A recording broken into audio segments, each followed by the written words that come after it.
interviews. You know how singers get to singing and they're like, oh,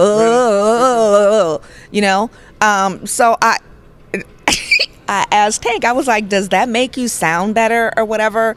And we laughed about it, and he was like, yeah, it does or whatever. And we were joking. I'm guessing he's not serious. But Tony, you say. No. Flat out, no.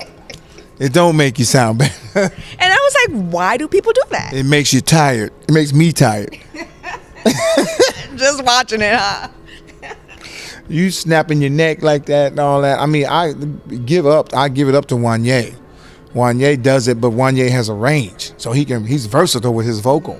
So he can do that. But when you got you right here and you ain't got nowhere to go, you in trouble. I would have to say Casey and JoJo mastered it because they had ranges that were ridiculous. And Casey sung with such grit and power. And then JoJo would come behind him and just take you through the ceiling. So they work together well, kind of like good cop, bad cop kind of thing. But when you don't have that range, that's a struggle. You got to figure out how you're going to entertain people if you one-dimensional. You were sharing with me about an artist that you saw do this. I did. And he did this, and then he was just stuck. He was stuck. I saw Joe in a concert in the beginning of his career. Now he's gotten so much better. But in his beginning of his career, and at the time Joe was doing demos for everybody, but when he put his first single out, he had this amazing run in the middle of the song, and nobody could do it. Nobody could capture that run. But once you do that lick, where do you go after that if you ain't got much of a range? And he didn't have much of a range at that time. I saw him on that second song, and I was like, ooh, brother, suffering. So I said to myself, that ain't going to be me. That's not going to be me. Don't you love it when you learn what not to do? What not to do. Yeah, so I just began to work on my range more, work on, if I'm going to do some tricks, I'm going to do it early. I'm going to do it early, get off of it, and just flat out sing and then go back to it just to entertain. I mean, I think that's kind of some of what has worked with the Temptations.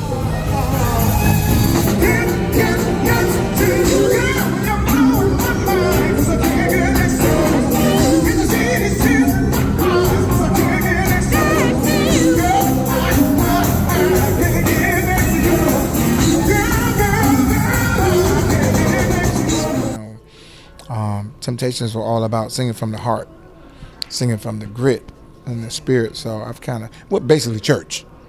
It's just church. That's all. The Temptations just church. Just church. Okay. Just church in an R&B world. Church in an R&B world. That's what it is, because all these guys come from church. So this was your opening weekend. Now you had been doing My Girl and some earlier shows, but this weekend, Thursday night, marked your first night on stage for a full show with the legendary Temptations, which you are now a part of that legend. So did I say that legend? That's not even right, is it? That legacy, yes, ma'am. I feel so blessed. It's so funny. My son, young people, boy, they tell you the truth. Some of them will tell you the truth. But my son said, hold up. He said, hold up, Pop, hold up. You went from Dr. Dre to Babyface L.A. Reid with As Yet, to Tyler Perry, to Chicago, and now the Temptations? He was like, Pop, what the hell? Why would you? He felt like I was going down.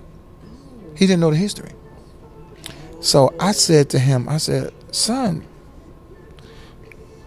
you don't understand. There's a heaven and then there's everlasting life. I said, preach. I said, I done went past heaven. Preach.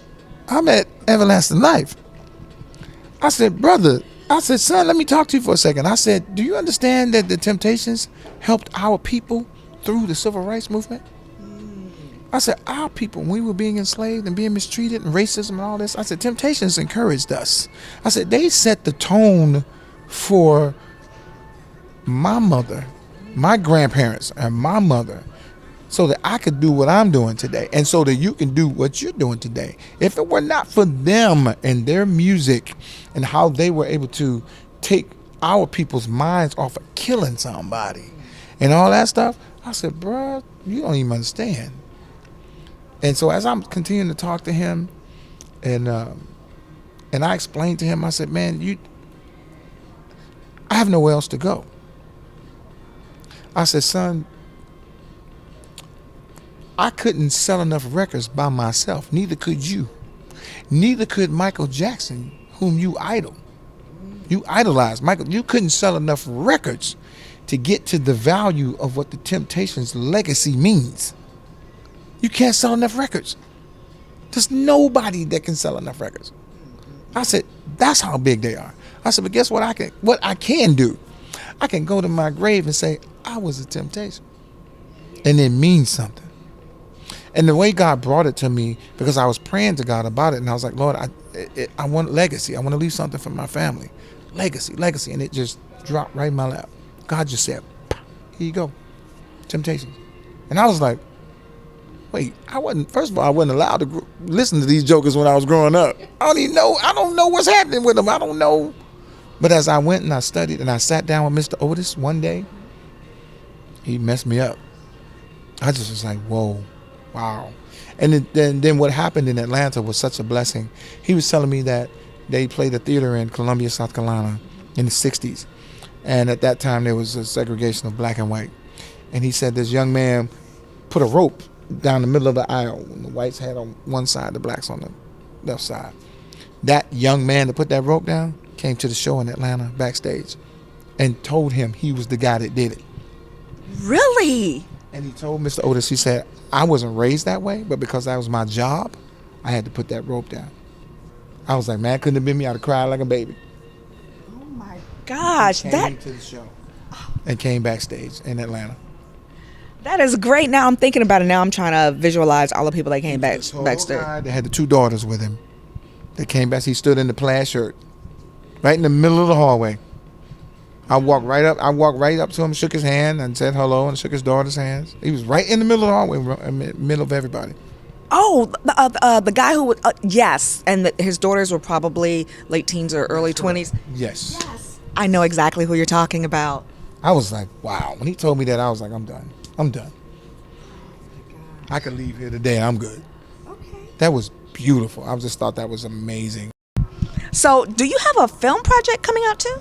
Or a play, or your own play, or what? No, it's a film, and it's funny because they came to the show in Atlanta. I did this film called The Last Punch. It's a story concerning Muhammad Ali, but it's really about the promoter that promoted Muhammad Ali's very last fight. Muhammad Ali couldn't get a license in the United States, so this guy who was not a promoter got him a license to fight in the Bahamas. But he got him a license after he stole $40,000 from a bank, and he never stepped foot in the bank. So the FBI was after him. But he promoted the fight, and of course he had to do his time. But anyway, he came to the show the other night. I portrayed him. Wow. He came to the show the other night. It was fantastic. The movie was, it's going to change my life. Let's put it that way. When can we see it? I don't know yet. They haven't given me that time yet when it's coming out, but I do. Let's put it this way. I think, and I've been told this by several people that saw it, I'm gonna get an award for this, for my performance. Oh my gosh. And I'm talking to you now. So when you are nominated for that award, can you give me a call so we can talk again? Of course, I definitely will. Yes. You guys heard that, right? You guys and dolls, yeah. Okay. I'd be honored. I'm so tickled. All right, Mr. Tony Grant, you've had a very long day. You put on a hell of a performance tonight. I was so glad. I was sitting in the very front row. I know. I saw that whole hookup. Like, yeah, okay. And I got some really great video footage of you. And when you do, when they introduce all the members of the group, I got your song and your dance. So I'm going to send that to you. Well, we paid homage to James Brown. We did the Get On Up. Guess what? He's from Charlotte, North Carolina. How about giving a big round of applause for Mr. Tony Grant?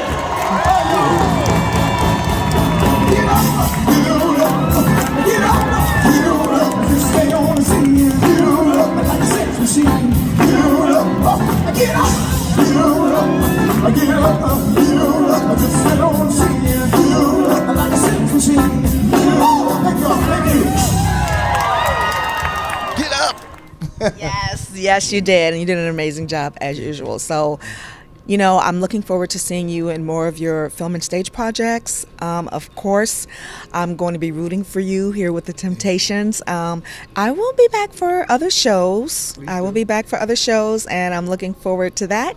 And we did not mention your beautiful wife that I had the pleasure of meeting, who is doing her damn thing as well. You got to see her on The Family Business. Dominique Leroux. My wife is sweet as she can be, but she's a killer on the show, which is hard to believe. Hard because she is not that at all. But she does such a phenomenal job with that show, The Family Business on BET. Check her out. Her name's Trisha Mann Grant. Trisha Mann Grant. All right. Yeah. I love it. Thank you. Tony, I guess that's all I got for you. Go to bed. You guys have an early call in the morning. Do. Night. God bless y'all. Hold it down. It's your favorite girl, Khrys Styles, world of one black woman, and my weekend is complete. I'll see y'all next time. Bye. That was so fun. Hey, if you can't laugh at yourself, then you ain't living. Subscribe, like, and share. See you soon.